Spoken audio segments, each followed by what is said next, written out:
Where all my Billy Clan members at? Watching for the days of fashion, tuning in from day to day. Wondering what Billy doing next. Fashion, money, sex, and sex. Go get your logo, y'all. Back at day 28, day 28, day 28.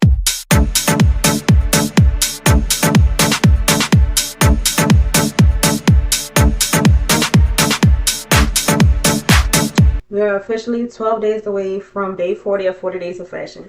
Before we get started, make sure y'all complete all of the tasks. Like, comment, share, and subscribe. Let's begin lesson 4. So you're probably, what's wrong with your neck? What's wrong with your neck? This purse, pretty purse, right? It originally cost $258. I know. Have you ever wondered what went into that price? I'm going to tell you. So, it all starts with a little paper. Okay? Starts with a little paper that tells you all of the things that are included to make said purse. That paper is called a cost sheet. And it looks something like this. Cost sheets include style numbers, seasons, descriptions, dates, comments, fabric by yard and a total, lining by the yard and total, interfacing, fabric cost, trimming, which includes buttons, shoulder pads, zippers, hook and eyes, the quantity, price per item, and how much they cost altogether, labor, which includes sewing, cutting, and fusing, i.e. adding on interfacing, labor cost, total cost, and a wholesale cost. And a wholesale cost is the total cost to make the garment times 2. The wholesale cost is typically what we pay. So to actually make this purse, it actually costs $129 to make. So if you think about it, that's not really bad. If we include the zipper, another zipper, the pattern pieces, which only just about guessed how much it was in here. Maybe 1, 2, 3, 4, 5, 6, 7, plus lining, plus the strap, plus the little buckles to add the straps to, plus the little mechanism to control the length of the strap, plus fusing, which may have been like in the internal works of it, if any was applied, and cutting out the pieces of fabric, which were leather, and stitching it all together. So sewing labor. That's a lot. And sewing labor and cutting, like the actual labor process, is the cheapest part of when it comes to pricing. And not to mention, the wholesale price might be $258, but it may not only include the cost to actually make it. It also may include things like overhead to take care of the store, to make sure that the lights work, the electricity, the upkeep, maintenance of the store, and other expenses like employee wages and any other secret expenses that may be hidden. That's what we're paying for when we go buy certain items. And this not only includes this purse, for example, but it also includes many of the other items that we purchase from the store. Okay, apparel wise. Why does it cost so much? Why does it cost so much? I have worked in the past on a denim dress for a project, and the fabric alone was about $22 a yard. So combining that with the fact that I had to get 3 yards, that's about $66 already. Okay. So, and that was just cotton denim. Leather, of course, in this case for the purse, I'm sure we can both attest to the fact that it was much more expensive than $22. Okay. I browsed online, especially like mood fabrics for leather, just for leisure, because I do want to work with leather. I've never worked with it before. I do want to one day, soon, very soon. And the leather is like really expensive. Like if y'all can go look on mood fabrics right now, y'all go look up leather. Very expensive.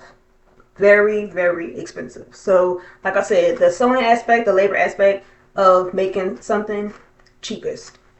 The most meticulous, but the cheapest. The real bulk of it comes from what makes up the garment, okay? Or what makes up the accessory. In this case, the purse. The fabric is pretty expensive, and it's also lined, okay? So that, to get this like Michael Kors print lining, That's probably pretty expensive. The Michael Kors little decap, pretty expensive. The Michael Kors zipping mechanism, pretty expensive. But of course, by outsourcing, which is where you take something that is done and you either get it partially complete or 100% completed out of the country for a cheaper price. And that is done commonly. So maybe that's what they did. That's what ties into the price.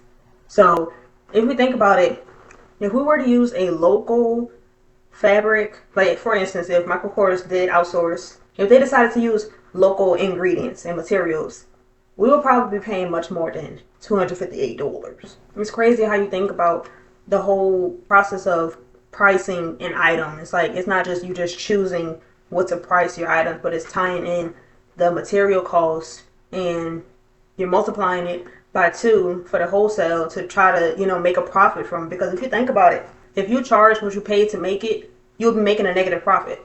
But by multiplying it by 2 to make that wholesale price, you are giving yourself a window to receive a profit. And you're also giving yourself some money to fall back on in the event that, you lose out on money for some reason. If some of the items don't make it to the store, that's a loss in money and revenue, okay? They got to add that up and see, okay, this how much was on the ship, truck, whatever the case may be, whatever vehicle, and this is how much was lost. You subtract that from what you made. So it's very important that when you're looking at pricing, you tie into what goes behind the pricing. And before we get to past comments that we can make it by ourselves, we can make it alone, we can get someone to make it for us way cheaper. It's a whole process that's behind it. It's more to it than just making something. It's making sure that if you get it from a retailer, like, this was purchased in store, to upkeep the store, like I mentioned before, it costs for that. It costs. So that price, the cost of that is put on the customer, okay? Because they are the least elastic. So if the price were to go up, some people depend, and also ties into your target market as well.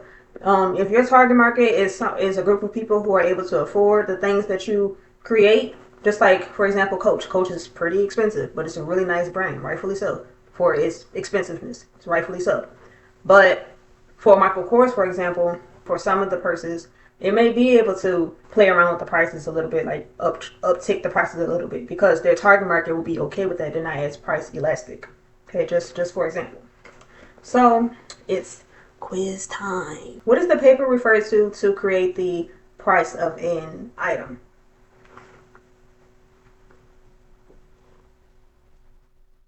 If you said cost sheet, you're correct. Name at least 3 things that are on the cost sheet.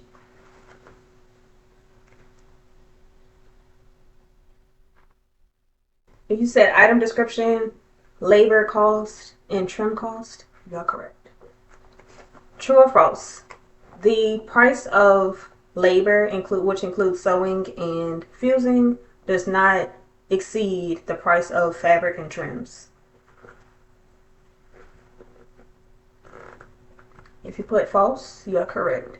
Remember, that portion of it, the labor portion, is the least expensive portion of it. The most expensive is fabric, trims, interfacing. I was going to say interfacing before trims, but some trims are super pricey depending on what you get. It's right under fabric.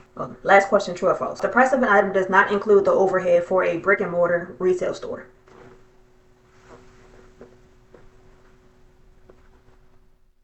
If you said false, you are correct. Remember, overhead is part of the price of the item. So, like I said, to upkeep the brick and mortar store, you're paying a portion of that in the price when you purchase an item or 2 or 3 or 4 from a store. Seems like you guys are becoming really, really good experts on fashion. Like I said, y'all could probably teach me some stuff, and we could probably open up a school maybe, because y'all are just doing so amazing.